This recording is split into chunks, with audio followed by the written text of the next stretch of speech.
في سؤال بيتكلم عن الصلاة وعن بيصلي وحاسس ان هو بيأدي واجب او روتين. فانا اقول لك ما تخافش يا حبيبي او ما تخافيش يا بنتي، ان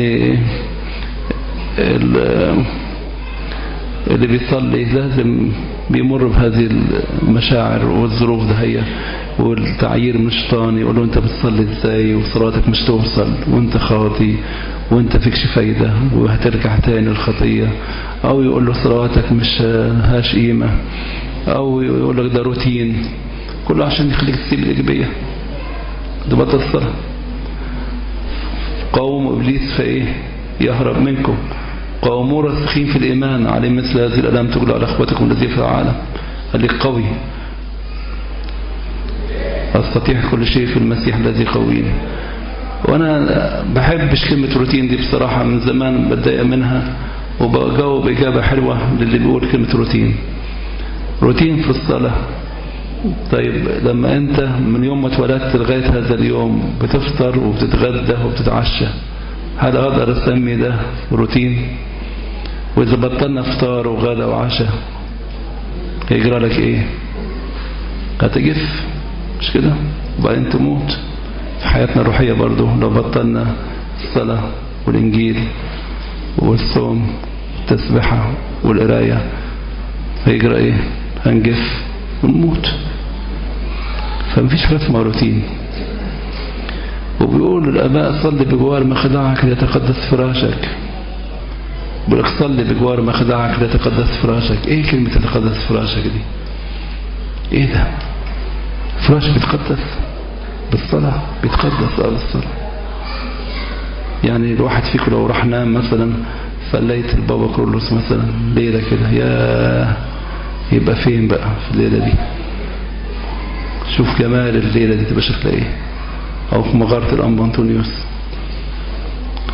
وروح نام في مكان فيه خطية، تعرف ان ده البيت ده فيه خطية، روح نام ليلة فيها الشقة دي، شوف يجرى لك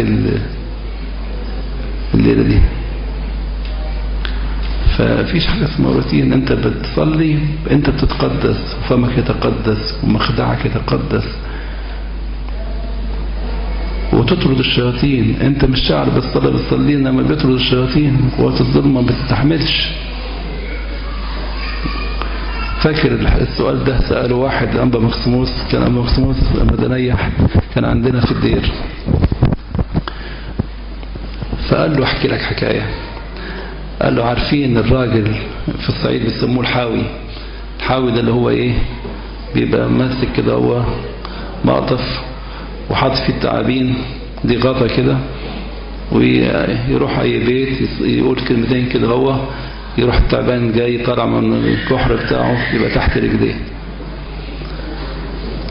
قال له عارف الراجل اللي بيقول عنده الشغلانه دي؟ قال له اه. قال له اللغه اللي بيقولها والكلمتين اللي بيقولهم هو مش فاهمهم، بيقولهم بس ليهم سلطان على مين؟ على التعبان. الكلمتين اللي بيقولهم دول بيخلي التعبان يطلع من ايه؟ من جحره، يروح شايله من كده وحاطه في الايه؟ في العلبه بتاعته دي. فقال له التعبان ده هو الشيطان، والكلام اللي انت بتقوله حتى لو انت مش فاهمه ليه سلطان على ايه؟ الشيطان. فانا انبسطت قوي بالايه؟ التشبيه ده اللي قاله الأنبا مكسيموس. فانت بقى روتين ده انك بتصلي بقى روتين. طب ما انت بتطرد الشياطين اللي في الشقه كلها اللي في البيت.